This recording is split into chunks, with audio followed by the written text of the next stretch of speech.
Good evening and welcome to Deadliest Catch Recap. Today is um, July 21st, and you're watching Deadliest Catch Recap. I'm here with lovely Miss S, so stand by, Miss S, All right. and take it away, Miss S. Well, this past episode was another one that did not disappoint, that's for sure. It highlighted several of our favorite boats and our favorite captains as they just cruised the Bering Sea, bringing in as much crab, or trying to bring in as much crab as they possibly could. I think it started, with the Northwestern, Tim? Yes. Yeah, as far as what problems they had, and we got a good recap of the fire, that they were a little behind. Their season kind of was dragging a bit. So, always anticipating what's going to happen next with this boat. So that was kind of interesting with the Northwestern, and that's the captain Mandy, right? The daughter. We got to see a little bit more of her. And I'll take over on the Northwestern. On the Northwestern on this past Tuesday, Mandy Hansen has been on. It was on the boat, not catching crab, but to help run the boat because she went to get her captain's license last summer, and it's not the first time she's been on the Northwestern. Last season of Deadliest Catch, season 11, she was there on deck working with the guys. She struggled, but she had a good job on doing it.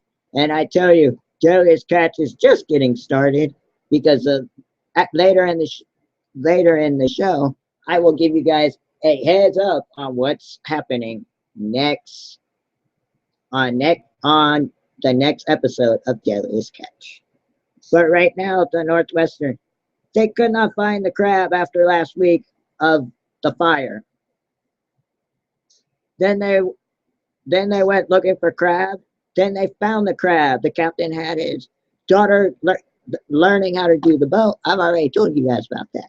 Miss S, what did you think about the Northwestern? Well, I was kind of impressed with Mandy when she was steering the boat, and I think I liked her honesty when she's steering it, and her dad was right there saying, "Okay, you can do this," and she says, "No, I don't know what I'm doing." And I think that's just a very natural. She's very honest about that, but he helped her, and she steered it, and she got right alongside those pots and the deckhand. They were able to pull it in. So I kind of was a little nervous because she just seemed that she didn't really feel confident.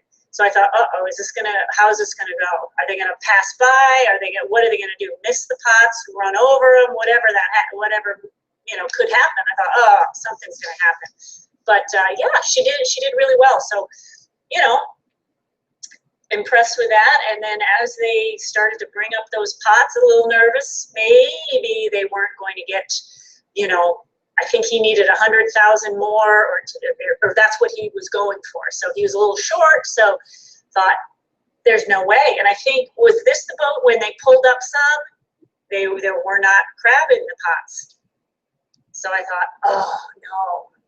But I think as they kept going, they did strike some crab. So overall, I was like, whew, big sigh of relief there. Okay. Now, I can sit back. Miss S, talk about the Wizard.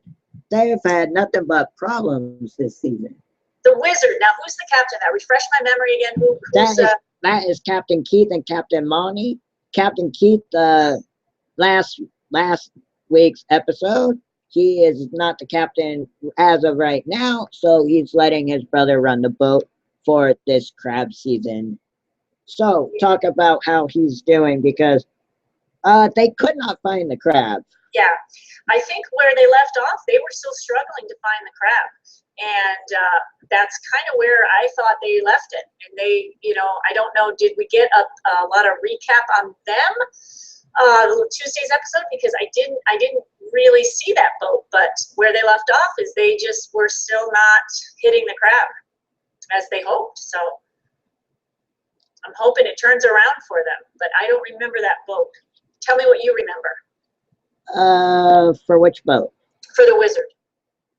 That they just could not find the crab. Yeah, see, okay, then I am right. Okay, yeah, because that's kind of the feeling I got. They couldn't find it. So their season's not looking good right now. And now we're going to talk about the Brennan A, because I tell you, and stand by Miss S, but the Time Bandit, I don't got a recap for them, and I'm very, very sorry. They are the coolest crab boat, besides Captain Sig Hansen. But the Brennan A, last week they had a 4-man deck, and they still have a 4-man deck. They found the crab, and then a hydraulic hose broke.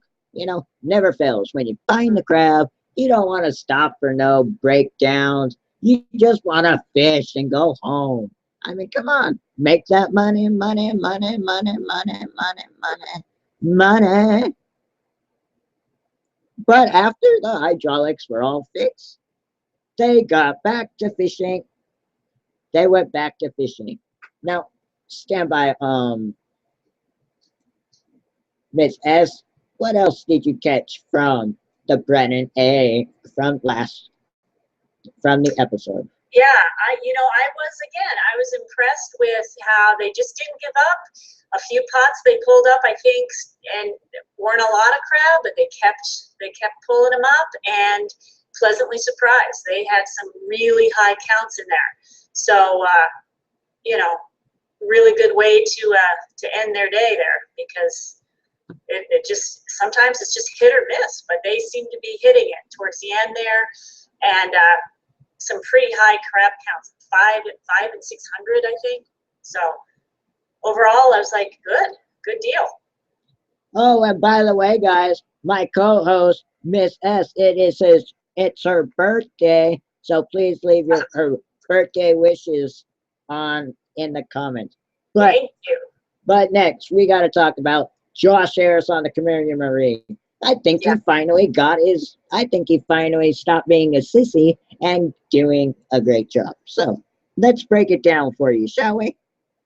This past episode, Josh Harris has been running the boat. He has been doing a good job. I don't want to say he's doing a good job, because it might go to his head. He moved the crab pots and he put them in a different place. He used the fish. There's a monitor in the wheelhouse that'll let him know exactly what's down there. But that monitor does not work for crab. But I tell you, it worked for crab this past episode.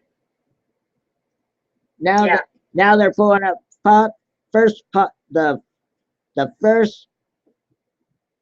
they were pulling up the pots. First, there was no crab in like 2 of the pots, and then they found the crab. All right, so pretty much they pulled up 2 pots out of their string, and there was no crab, and everybody's thinking, wow, what is Josh thinking? But long and behold, somebody's watching out for him. And now I want Miss S to talk to you guys. Yeah, I was very nervous for him when he decided to try that new strategy of putting the pots so close together. They said they normally do, I think, a quarter of a mile apart, and he was laying his pots within the length of a boat length, and trying to find what they said was this crab ball. And I think no one's ever really seen a crab ball. They just hypothetically believe that it could exist. So on his monitor, they just, again, like you mentioned, they showed a lot of red activity, meaning there's something down there. And after the first, like you said, 2 pots came up with very little, they struck it. I mean, that pot came up, and I just thought, man, is that hydraulic going to be able to lift that thing? It had so much crab in it. Right. So I think their strategy paid off, and they got lucky with that strategy. So it was a good finish for them as well. And now let's come back to me and let's talk about what's about to happen on next episode of Deadliest Catch. Well, people, from the previews, and I've looked at them a dozen times. Okay, I'm a professional addict, and it looks to me that you all know that Sig Hansen had a heart attack out at sea. Okay, because it was in the paper and everything, but it was also in the show, and that, my friends, is happening this coming up episode on Tuesday, the 26th. And Whoa. so, yeah, I mean, Daily Sketch Recap is going to be following them all the time. Miss S, final words for you. Wow. Well, definitely, you can't miss it next week's episode and the recap following it. It's definitely going to be one you don't want to miss. So Yeah. stay tuned. And now I want to show you guys our lovely website, because if you missed all the other Deadliest Catch recaps, you can watch it on our website at timsweathercenternews.com. In fact, all you got to do is you'll see all these different tabs, okay? If you click Deadliest Catch recap, you can watch our last 2 weeks episodes of the recap right on our website. And again, make sure you please hit the like button on Facebook, on our Facebook page at Tim's Weather Center News, airs Tim's Weather Center News on Facebook. And don't forget to hit the red subscribe button on YouTube. It's on the top right corner. Hit that button. And I want to thank Miss S, and I want to thank you all for watching Deadliest Catch Recap Live on July 21st. And we will see you next Thursday for Deadliest Catch Recap. And don't forget, Tim's Weather Center News will be live on Sunday. Thank you guys, and have a safe day.